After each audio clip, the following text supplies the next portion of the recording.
High বন্ধুগণ, আজকে আমরা খুদে মৌমাছির বক্স থেকে মধু সংগ্রহ করছি।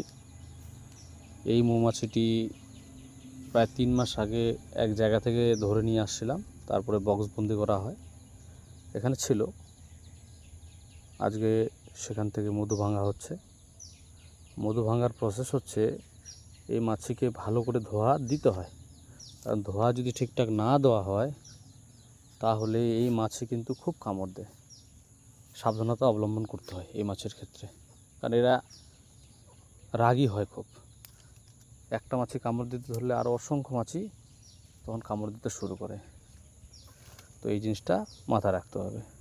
দেখতে পাচ্ছেন উপর অংশ থেকে মধু কাটা হচ্ছে, খুব সুন্দর মধু হয়েছে। একদম টোটাল উপরের অংশ একদম মধুয়ে ভরা, দেখতেই পাচ্ছেন খুব সুন্দর মধু। উপর অংশটা এই কাটা হয়ে গেল, আর টোটালি একদম সিল করা আছে মধু। এই মধুটা খেতে খুব সুস্বাদু হয়।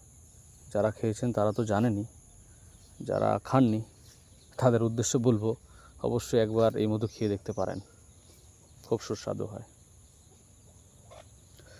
উপর অংশটা কাটা প্রায় আমাদের শেষ হয়ে গেছে, এবার নিচের অংশটা আমরা দেখব। দেখছেন উপরে মাছি ঘুরছে। এ হচ্ছে আমার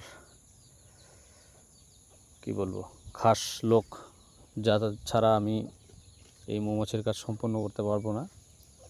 খুব ভালো ছেলে, আমার প্রত্যেক কাজেই আসে।